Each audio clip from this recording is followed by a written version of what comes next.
Hello. Welcome to Benney Babbles. I'm Benney, and this is where I do all my babbling. And tonight we're going to be babbling with a very special guest, Mr. Paul James. Give him a big round of applause. I know we can't hear you, but you can still clap if you want to. The neighbours will be wondering what the hell you're doing, but never mind. Give us a clap. Yeah. Welcome to the show, Paul. How are you? Thank you. I'm fine. Thank you. How are you? Oh, well, can't complain. I could. You've got music you didn't have last time, I'm sure. You got up in the world. I have, yeah. So some new graphics as well. Very fancy. It's all good. I got some drinking some champagne or something there. Oh, so how's things? All right, not too bad. Yeah, I think the last time we spoke was so right in the middle of lockdown. So it's it was when I first started doing this. I was like, Paul, and then and return now. I think we're going in the same order of guests I did when we started. I had Alid first, and then I had him back again. Then I had Carl. Hang on, we've got notifications. I think it's a viewer then. No way. Yeah. There you are. Diane, thanks for popping on. Please stay. So, if people don't know who Paul is, Paul's one of Wales's top comedians. Without Paul, I wouldn't have met Alid, and Elvis wouldn't have had half the work that he did. Can't blame me for that. Come on now. Well, yeah. That's what it was. He latched onto me, and then he latched onto you. Yeah, and we can't get rid of him. Shook him off like a virus or a alien. So how's things been since sort of trying to get back to the normal world? Has things been busy on the gigging front, or has it been slow? It's been bonkers. It's a really surprising effect, I think, of coming out of lockdown. I thought it would be slow until maybe 2022, and then build up gradually, perhaps. But it's been really busy. It's probably busier than it was possibly ever, but certainly busier than it was in 2019. So it's been great. Yeah, because I would have gone with you and thought, it's going to be a slow pickup, but I suppose everyone wants a bit of a laugh after all the dreariness on the news and everything like that. It's like, let's have a bit of comedy. I think a lot of people have reevaluated, because remember that thing, everybody wanted to go to the pub. They weren't allowed to go to the pub. And you think, well, the pubs have been on their ass for the last 20 years. And you just think, it's great that people are wanting to go out, and a few people still reticent, but the gigs have been rammed this side and the other of the bridge. A lot more gigs in Wales as well, funny enough, a new one starting up. Most of my work was in England before. I'd say 80%. It's more like 50-50 now. There's a lot of sort of good Welsh gigs popping up. So less travelling. Yeah, good. Well, I don't know. Sometimes travelling is nice and staying in a nice hotel, but you can get away. I've got 3 kids in the house, so it's nice to get away. It's nice to get away from them. Yeah. See, I don't know if I've done something now. I got music coming through my ears, and I don't know why. Hang on. So you can tell us live, can't you? No, you can tell us live. Yeah. And I want. Right. What have I done? I've done something, and anyway, can you hear it? No, it might just be in your head. I think it could be just in my head. Yeah, I was playing. I touched my earphones, and if I touch them, it plays the music on my PC. Yeah, I was like, what the hell is that going on? Yeah. Where was I? I forgot what I was saying. Yeah. Anyway, so back to being busy. That's right. Yeah, it's nice to have jobs where you enjoy. Yeah, so it's not a job, Yeah. I think it's Confucius, isn't it? God, this is highbrow, isn't it? Oh well, I think he talks about philosophy. Yeah. but it not being a job if you do what you love. And I think, I get fed. Sometimes I'll catch myself. I'll be on a train, and I'll be on a train to Durham, and it's a 5-hour trip, and I'm looking out the window, and I'm thinking, I'd rather be at home watching something on Netflix. And then I think, what you want about, Paul? This isn't instead of that. This is instead of doing a job that you possibly hate, or So it is a privilege to be able to do something that you love doing. It is hard work, and I think a lot of jobs, you see actors and sort of TV stars, and you think that they must be easy. It's not, but no, it is far a from privilege. it. It is. I've been lucky to be doing it for about 30 years now, and almost, and it's my friends are probably the same with you. They think that we jammy, because but I got the saying of, well, I did nothing when I was in school, and I've learned to carry that over into my adult life and get paid for it. Yeah, so they all worked hard at school, and they're all still working hard now in jobs they don't like. Well, when I left school, I went into higher education to teaching, because I thought it was the closest I could get to being a student. And then I realized, no, it's actually quite fucking hard work. So now I do this. The parties are the same as students, aren't they, with the teachers? Yeah. And, actually, I became a student again during lockdown and doing a master's now in writing. So, all right. That's cool. Yeah, I had to do. I fancied it for a long time, but didn't really have. Well, creative writing, then, is it? Yeah. So yeah. It's open university, but a lot of universities are open university now. So I know quite a few people that are doing sort of open university courses. One, because obviously it's the time, and you can still do it when you're in work and things like that. It might take longer, but it's something I've thought about myself, but I'm far too lazy. You pay somebody to do it for me, I'll be honest. But you can do it when you like. I mean, it's a bit of juggling now. Obviously, during lockdown, plenty of time on my hands. So I am back gigging, and I've got that entails various admin that people, you don't just work for the 30 minutes you're on stage. It's obviously the world around that as well. But yeah, it's still managing to do it and enjoying it. So. Oh, cool. Well, it is. People think that, if you work in entertainment, then, that's all you do. You get up, you do your gig, but then they don't see any of the preparation and the months of hard work just to get that sort of 10, 20, 30 minutes on stage. The same with when going out with a band, people would phone us up and try and book us, and they say, can you come book you for this? Yeah, 245-minute sets. Yeah, that's okay. Oh, is £100 okay? It's like, well, yeah, there's 6 of us in the band, you know what I mean? And but they don't see the rehearsals and everything like that. They just think it's, £100 for a night for 5 boys. That's fine. 20 quid each. It's not even 20 quid each. That's why I do comedy. You don't have to split it with anybody. Good thinking.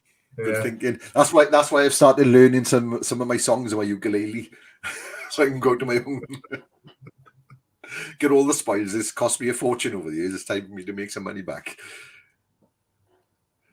So you've been doing some filming as well, I believe. You're a bit of a film star now. We finished films. My last project, obviously, was the one that we did. That you wrote and directed. So enjoyed that. That was sort of joint lead, I suppose, in that. And my trajectory since is as a naked cannibal corpse. So I don't know what the trajectory, how much further I can go, sort of lower than that, really. Well, it's only up you can go now, isn't it? That's it. It is only up you can go now. Well, we've entered that film into Cardiff Film Festival for this year. Oh, brilliant. I've where they'll accept it. It's a different thing, but I put it in anyway. So I don't know. It seems to have got good feedback. We enjoyed the process. It was a good couple of days. Yeah, no, it was. Longer for you. Oh, yeah, it was. It didn't quite come out how I'd wanted it because we had some trouble with lighting and things like that. Ooh, but with what we've finally put together, I was quite happy with that. Could have been a bit longer, but we had to cut a few bits out. But that's show business, baby.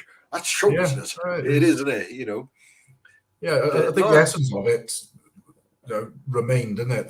The sort of, I thought it was quite a sweet piece, really. I think, for my part, that the humor was in the writing. I didn't need to play it in a funny way, so it was quite sort of understated, really. And I enjoyed doing it. And then Iron was brilliant. And thanks, honestly, to you, Anne and Irene.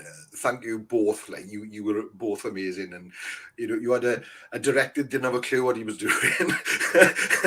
But honestly, I didn't have to give really you well. Yeah. No, thanks. I didn't have to give you any sort of notes really. I think you both just engulfed your characters straight away, and that made life much easier for me.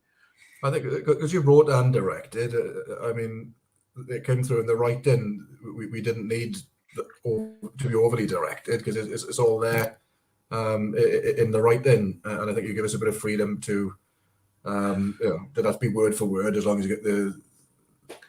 As long as the gist was there, then I was happy a bit of and sometimes ad libs are better than the real thing. Yeah, no, I just enjoyed the whole sort of process and. Great! Now I'll have to rope you into my next one now. Then I got a few ideas. As long as I'm not a corpse again, that's okay. No, I think the director of the other one is a guy called Keith Williams. I don't know if you've heard of him. He was a big 80s music producer. I think he did he worked with Elton John, Madonna, and a few sort of big stars back as Neath boy. Back in the 80s. So he messaged me, see if I'd be interested. And he said I'd have to be naked. I've got a strict nudity policy of insisting upon it. But I have to be naked. Probably lost me more jobs. Well, that's what took us so long to edit the film. Is we had their CGI clothes on you. Like in Superman, they had to get rid of his moustache, didn't they? Moustache. They insist on putting clothes on me. I enjoyed that film. At the end of the day, it's a comic book film, isn't it? But how could they mess that up? Yeah, it's Warner Brothers made it, wasn't it? Top studios, and then you got people that have got in their bedrooms that have taken bits out and made it look better. And it's like, well, that guy's doing that in his bedroom. How come you guys messed it up so much? I don't understand. How come they allowed him to play it with a moustache? Right. Go on if you know. It was because he was filming Mission Impossible, and they had to do some pickups, and that was one of the pickups because it was the Joss Whedon that took it over then, didn't he? And he shot that, and he had this moustache for Mission Impossible, and Mission Impossible wouldn't let him. It would have been easier to let him shave it off and have a fake moustache. A fake moustache is going to cost a few dollars, surely, and to edit CGI edit out and do a bad job, it probably cost him millions. Yeah, and that's what it was. They wouldn't let him shave the moustache off when he went to do the reshoots because he had to go back and do reshoots with them. So there we are. See, it's not glamorous. It's not glamorous. Well, I don't know if you know the story. Richard Donner, the director of the original Superman 1 and 2, when he had Gene Hackman playing Lex Luthor. Gene Hackman was always a lovely presence on films and a sort of the nice guy. He was apparently a bit of a dick, and he insisted on having. He wouldn't shave his head, so he wouldn't be bald like the comic books. and she wouldn't shave off his moustache. He insisted on it. So Richard Donner grew a moustache. I was speaking to him behind the scenes, and he said, "Oh, look, do it. Have your moustache. I'm fine." And then Gene Hackman was like, "Oh, are you sure?" And he said, "Look, tell you what, it's only fair if you shave your moustache off, I'll shave mine off." So he shaved his moustache off, and then Richard Donner pulled off his fake moustache, and the rest is history. That's genius. Yeah. So that's genius. That is. I knew that story before. Yeah, I'm available at short notice and don't have any attachment to any parts of my body you would love that. Yeah, well, I was thinking, a leg. We can sort of leg off. I could, yeah. I can't afford CGI, but I've got a saw. That'll do. So, what's it looking like over Christmas for you? You working much over Christmas? Yeah, I got a couple pulled this week. I would have been gigging at this very moment, actually. Originally, that was called off. And there was another one Saturday. It was a few COVID sort of last-minute gigs being pulled. So I've got one tomorrow night in Neath. It's not all glamour, as you say.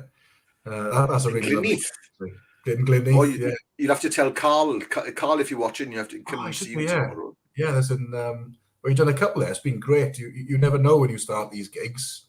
Yeah. But the guy that runs it, Emir, is I think he runs Mr. Nice Pie. And if you heard of that, it's like a vegan pie company. They're really nice. All right. But he got in touch, and it seemed like a sound bloke, and it's a great gig in Neath. Got a really good lineup tomorrow, and I'm in the Duke next Thursday. Those are the local ones. So I've got a pretty busy run up to Christmas, but I say a couple of them are going by the wayside. Christmas gigs can be tough. You get like office parties, drunk party. Yeah. It's take Christmas off. Have Christmas off. Yeah. Be picky over Christmas. Yeah, I've got two ways of saying no to Christmas gigs. Is no, and then I'll just quote them like a triple my normal fee, and sometimes they say yes to that. Yeah, and sometimes they say, "Look, it's Christmas." It's Christmas. Yeah, that's what builders do. If they're too busy and they don't want a job, they'll just quote it high. Yeah, that's something that's a tactic I've used with Elvis for years. This is because I know you know what the act is like. It's not everyone's cup of tea. Yeah, and people would phone up and say, "Oh, right, can we book you? Right, what's the date?" And I'd be like, and I'm thinking, I know it's not going to go down well in just a basic pub or the basic pub around the corner. So I'd always give them a ridiculous. I'd say, "Oh yeah, it's $1,000." And they're like, "How much?" Well, yeah, it's $1,000. Like, all right, okay, we'll let you know, because I know there's no way they're going to pay $1,000. Yeah, but every now and again, it's the same tactic I use. Every now and again, they come back and say, "Okay, yeah, you got to think of the money then." Exactly. Yeah, I don't mind doing it then, as long as they pay me more money.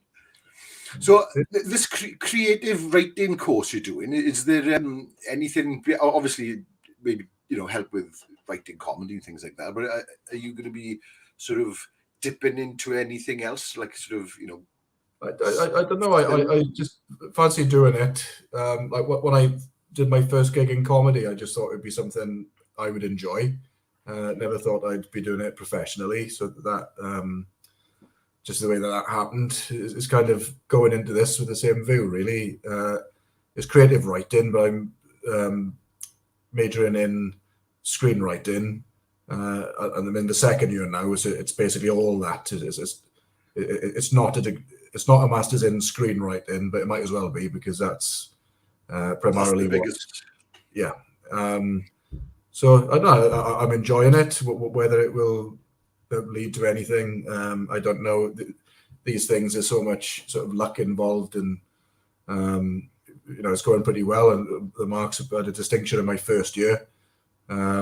which I just found out doesn't carry over to the second year. So I got to no slacking off. But good in a way because it means I can't slack off. Yeah. Like I did. Well, in my late teens, 20s, when I did my first degree in Cardiff Uni, I sort of coasted through that. But I suppose when you do it later in life, you see the value of it a bit more. So I yeah, and it's really your choice then, isn't it? I want to do this rather than I've got to find something to do. I get a job and go to uni. I'll go to uni. I'll pick something. Yeah, pretty much. Drifted. I think as first my family to go to uni. It wasn't a big culture of. I started off doing law, which I changed to philosophy, which I might as well have joined the fucking circus as far as my family was concerned. Doing philosophy, but yeah, I just sort of gravitated towards it, and like I say, I ultimately ended up doing something just similar to student lifestyle as I could possibly get. Because I had a thought. I could obviously one of the ideas that I had for the next sort of project, but I had a project just with you in mind though. Okay. And I had this when I was writing the last one. I was thinking about it. So remember the show Shelley? Oh yeah, you like that, yeah. Yeah, and I could really see you, in that kind of. All right, he was a Welsh actor. I forget his name now. He's Welsh, wasn't he? Howell Bennett, is it? Howell Bennett, yeah. I remember watching that it was probably too old for me really, but really enjoying that as a kid, watching it on an old black and white TV in my bedroom. Yeah, it is. Yeah, Howell Bennett. Yeah, it was one of those things. I probably was a bit too young to watch, but it was, yeah. And I don't know why I had this when I was writing. I thought, because I've taken sort of Dad further on kind of thing, okay. and then having then you then as a Shelley kind of thing, like, and I was like, but then I forgot. It was only the other day that I thought, bloody hell, I forgot about that. Yeah, we'll have to hook up in real life, like we were just talking about before. That we actually haven't met up since the last time we did this, and we were kind of using. You okay? Lockdown as an excuse. Yeah, lockdown as an excuse. Yeah, and we just haven't seen each other in the meantime anyway. No lockdown finished. I might be able to come down next Thursday and watch in the Duke. I haven't been to the Duke. I haven't been to the Duke for ages, and it's one of my favourite venues. Noel James is on that night as well. Right. He did. Was he on the Britain's Got Talent? Yes, he did. Yeah. The one with the first in Pontardawe. Yes, the cabaret is what for. Yeah, the cabaret gig that you were on. So he was on that. He's a brilliant comic. All local acts, because it's meant as a bit of a sort of Christmas get together for Welsh comics as well. So it'll be it'd be nice to hook up. Yeah, it would. Yeah, no, I don't think I've got nothing on next Thursday, so I'll keep that empty in my diary, and I think I got a podcast Monday and Tuesday, but that's about it. Oh, right then. I'm thinking about that. There's somewhere for me to go. Like, yeah. So, have we got any big plans for next year? I don't know, because I did the other thing we were talking about was the Swansea Fringe. I did a work in progress there. There's a show called The Hoff and I. Yeah, which is a bit sort of different, a bit more of a narrative, and my other shows have been an hour of stand up. Had a bit more of a showy feel to that, so might tour that around, sort of iron that out a little bit and work on that and take that around some festivals, and just enjoying being back at the moment. COVID just put paid to so many plans. They say God laughs at our plans, and it's nice to get back into the saddle, and so I haven't really thought much about sort of directions of things. I'm hoping to get the Neath Comedy Festival back on next year. Awesome. Yeah, that would be June. So June next year. Yeah. And then that's round Neath, that is, isn't it? Yeah, it started off in the Duke, just because we had the monthly club, the Clown's Pocket Comedy Club, and then we were just getting ridiculously good acts, and they were asking me, because June's obviously and July just before the Edinburgh Fringe, so we had some like really big name acts asking if they can come down and play the Duke, which is a great place for them because it's not, you're not going to get a Guardian reviewer rock up in the Duke in Neath when they're doing a work in progress. Yeah. The acts can barely find the Duke in Neath, leave alone sort of reviewers. It's a good safe place for them to experiment and try new stuff. Yeah. There's so many of them, and I thought, well, I only have one gig a month, but let's have a week, let's have a full week and call it a mini festival. That was 2009. 2019 was the 10th, and we had about 40 acts over about 10 venues, and it was building nicely just before COVID. Sort of came and kicked it in the crotch. But we'll, hopefully, like I say, get back on the saddle this year. Maybe not what it was in 2019, but we'll get a good few venues going, and Neath will be involved, I'm sure, in resolving. Well, because it's you could spread around the area, and it's all good then for the festival because more people are going to get to know about it. The resolving and the miners' welfare and resolving, we've been doing gigs there. They've had people like Gary Delaney, Craig Campbell. They've had Noel has played there. Big TV names and big names on the alternative circuit. Yeah. And they're one of the first to sell out usually. Of all the gigs that they've really supported, as Neath have been doing. So that's awesome. Yeah, that's the thing with out of the way areas. Sometimes if something goes on, they really support it, and then you get some areas they don't, and you think, well, that's the reason why nothing goes on because nobody's supposed to. Yeah. That's the thing. We like down in Jack's, down the road here. It's. It's like we get a lot of support. There's a lot of support, in the area because they get some really good acts there now, and it's getting to the point where people are bussing back into Aberdeen. It's been a long time before people, a long time ago when people bussed themselves into Aberdeen to see something. But it's nice to see that live music and comedy and just live acts in general are sort of picking up. Yeah. And these places, I don't know about Aberdeen. There's a lot of people in Neath. I remember we had Rufus Hound. Rufus Hound played in Neath, and he'd spent the day there, and he went around several pubs. He had that big handlebar moustache at the time, so he's very recognisable. And he bumped into so many locals who just told him, "What are you doing in Neath? Neath is shit. Neath, why are you here? Like it's rubbish here." Yeah, and didn't dream of going to see him in the venue where he was performing, and it's like I think a lot of people around here like to blame the environment for where they are in life sometimes, and that's I think you're dead on there. It's especially it's a valley thing, I think. Yeah, it is. We are. It's good we're not up ourselves and we're down to earth, but I think people should have a bit more confidence in themselves and their community as well. I think it's we cover all these important issues here on Benney Babbles. So what did you talk up to Arlid? I bet you that Arlid Lewis didn't talk. I didn't have to say anything. I just sat here and then I just let him swear all night. It was great. But how shit Neath is? No, fair play. He was quite positive. He was quite positive. He was. I let him have a few drinks as well. See, that's what it was.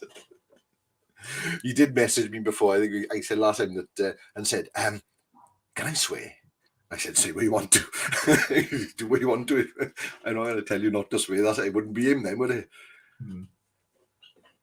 Yeah, people tell me not to swear all the time. You turn up at a gig. Especially when you're doing like more of a social club. My gigs can go from theatres, comedy clubs, really underground alternative places like the Duke, and then it'll be a workingmen's club who are now trying, more modern styles of comedy than what they were used to. Yeah. And there's always somebody will come up to you before a gig and say, "Oh, we've got women in the audience now, so don't use a C word, don't use a C word." And that's the worst thing to say, though. Oh yeah. I'm glad you're the chairman. Yeah. Are you the chairman for sort of women's feelings? Yeah. Are they elected you as their representative?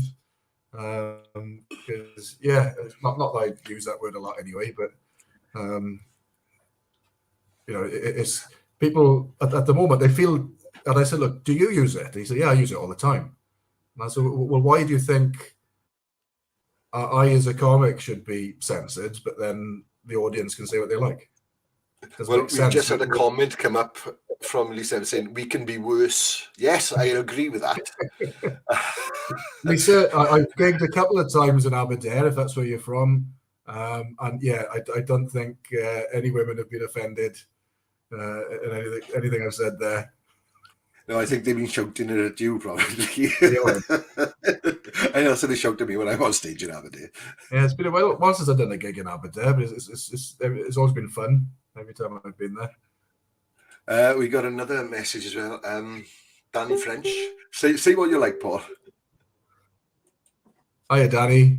Yeah, Danny is a regular comedy goer, and she doesn't take offence easily. So what, people who go to comedy don't. A lot of this offence is people who don't go to gigs, but they take offence on people's behalf, and they're keyboard warriors. Danny goes to a lot of comedy, and there's a lot of people who do, and they very rarely get offended needlessly. When I had Aled on, he was saying that about the gig. Where was it? But it was like a church thing. There, you were on first, and then I was on, and the vicar. I think I can't remember what he said. You started off something, but it was about the Bible or something. I don't know what you said. About the Bible, hotels and Bibles or something like that. And and then you saw, and the vicar was like to Paul, to Aled, is there need for that? Yeah, the story, I haven't done it for years, but the story was, they spent a lot of time in hotel rooms, and there's, obviously in the hotel room, in the bedside cabinet, it was always going to be a Gideon's Bible. So I made the point of how good at mopping up sort of fluids the Gideon. Those pages, they're very absorbent. Very absorbent. So I'll leave you sort of create the rest of that story in your mind. Ali didn't tell me there was a vicar in the audience, but. Well, he hadn't told me that it was sort of a church fete, basically. He hadn't said that, Yeah. Why book me and you for a church fete? Yeah. What did he expect? Yeah. I got to say, one of my best friends is a vicar, and he comes to a lot of gigs, and he's but the gigs that he comes to are the comedy club gigs that I do. So he parks any sensibilities at the door and enjoys the show. Obviously, you wouldn't book us for a children's party, for example. No, I am available. Yeah, available. Well, I'm available for children's parties, but not as I was just going to say the same. I am available if they want to book and the money's right. Yeah, I'm there. Yeah. And mind you, though, about 2 years, I done children's entertainment, and I was basically a Welsh magician, and I give it up. I went to work on the door, because it was easier, because kids, they watch far too much telly, and you always have the one there. I know you do that. I know. I was like, shh, thank you very much.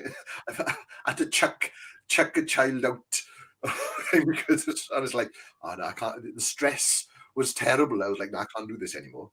That's why you went to go and work on the door. You enjoyed it so much, chucking that child out. It's like, that's what I'm going to do. It went straight to my head. and go work on the door.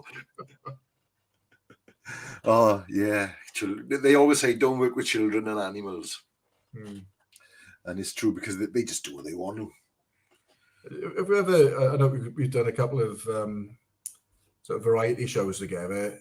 In any of those, was there a comic called Chris Lynham? Chris Lynham.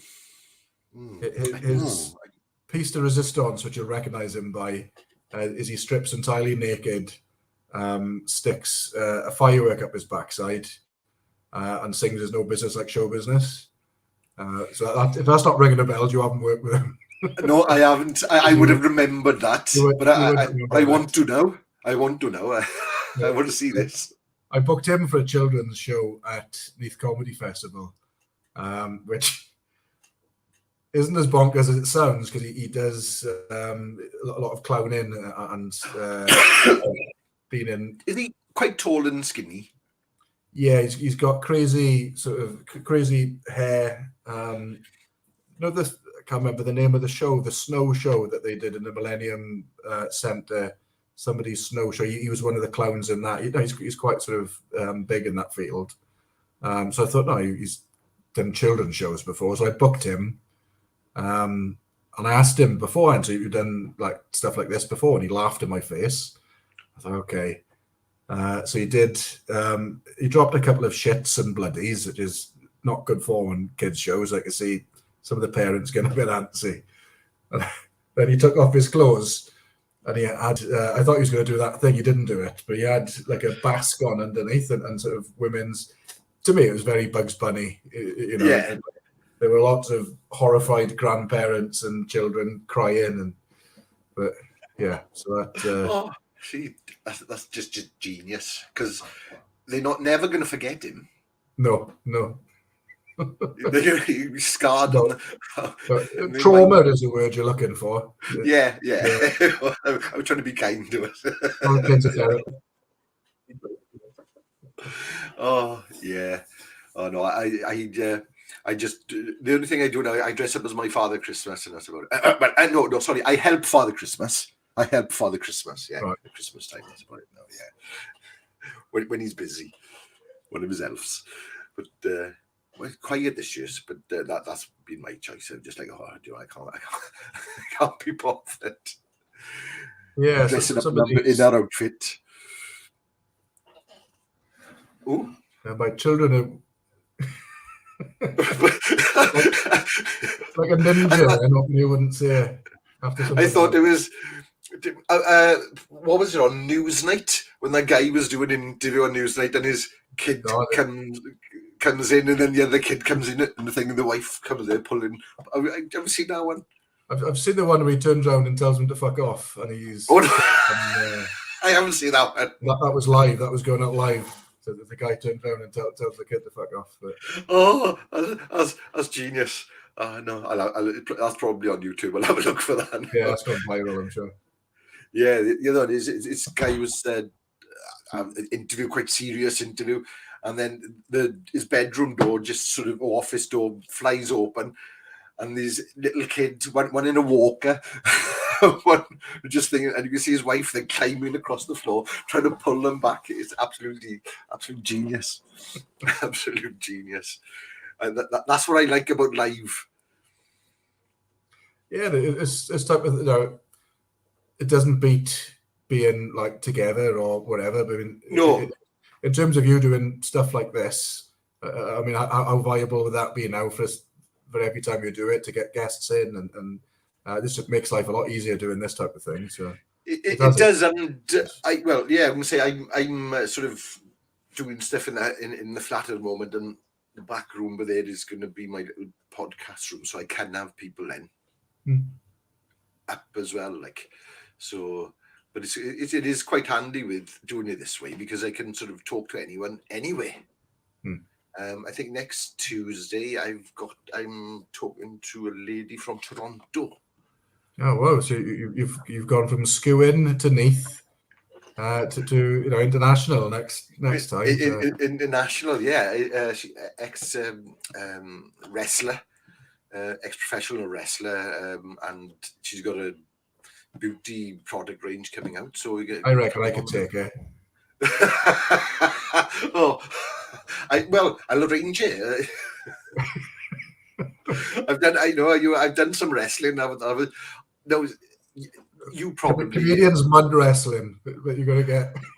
Well, Aled had this fantastic idea of when I was doing.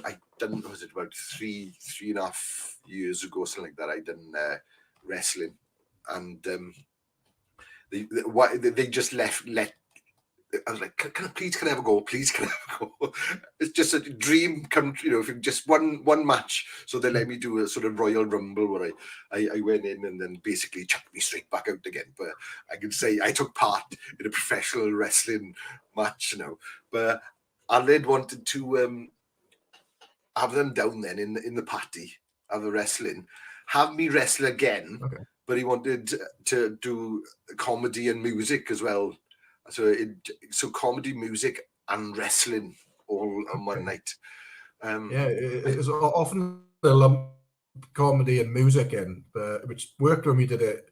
Obviously, because your band had a comedic element with the Elvis.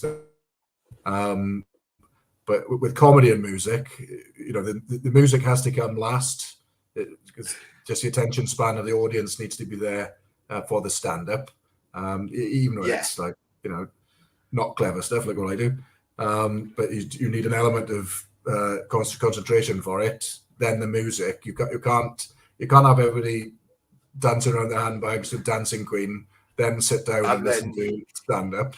So I'm not sure I would get wrestling in there, but never say never. That's what I say. Exactly, never say never, and I'd still be up for it. And if Dale is watching, Dale sort it out.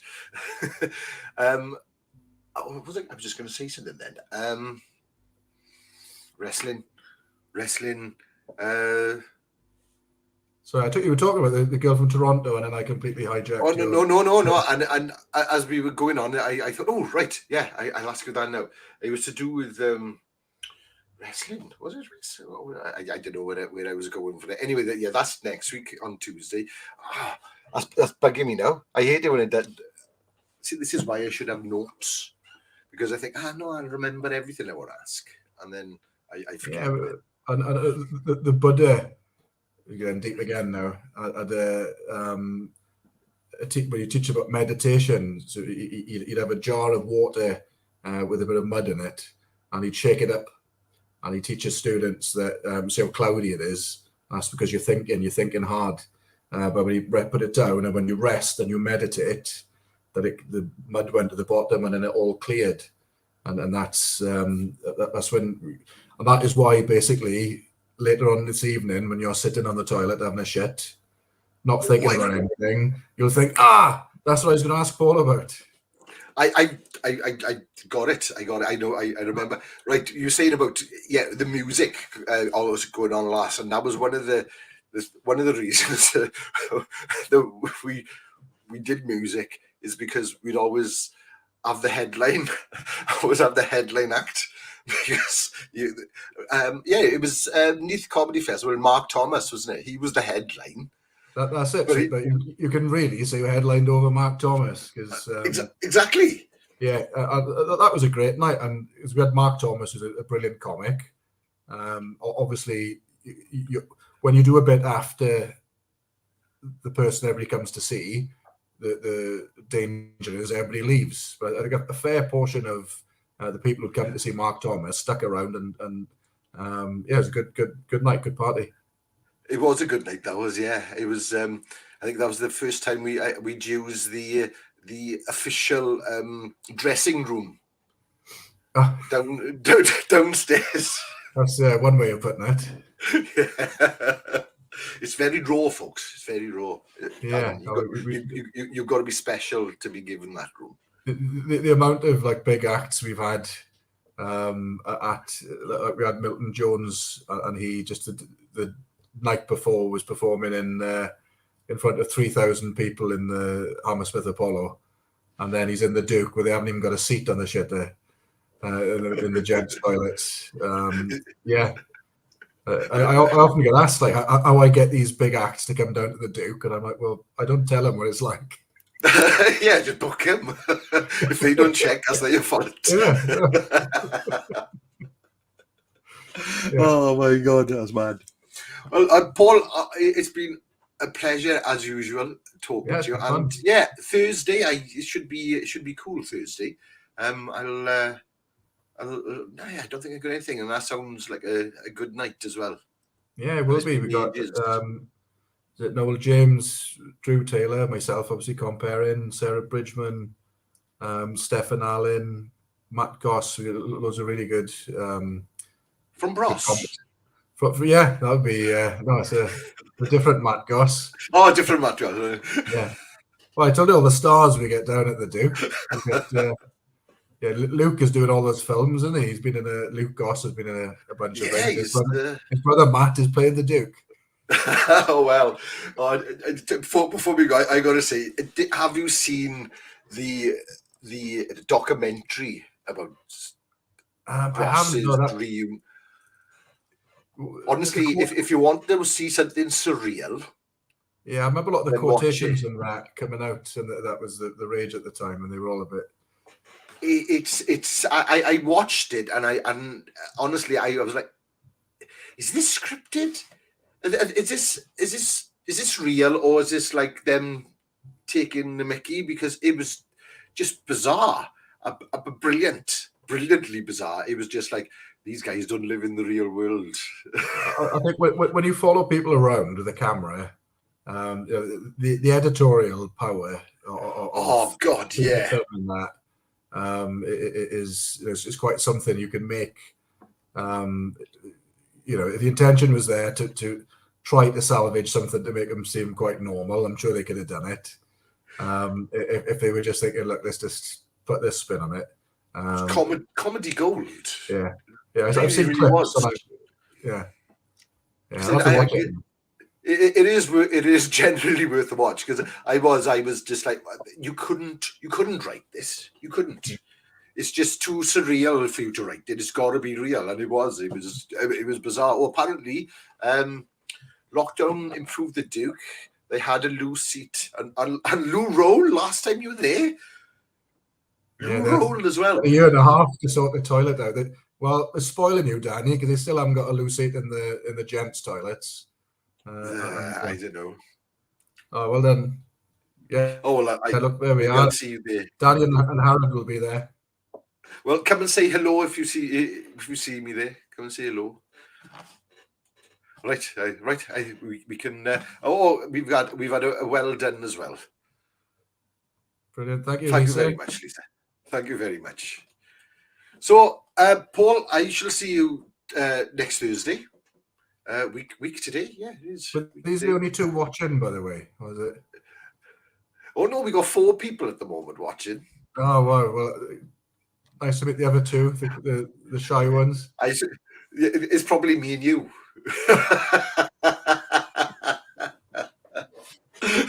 But luckily, we can share this wide, because it goes straight up on YouTube when we finish, and on Facebook. That's when we get to like double figures. Yeah. Oh, yeah. I think we get at least 12 then, at least. And don't forget, you can go to the Facebook page and the YouTube page as well, and go back and see my interview with Rebecca last week, and with Carl and Alid as well. But until then, I shall see you all soon. And Paul, you stay there a moment. We'll have a chat when we go offline. And ta-ra, everyone. Hang on a minute. Can I do this? Ta-ra.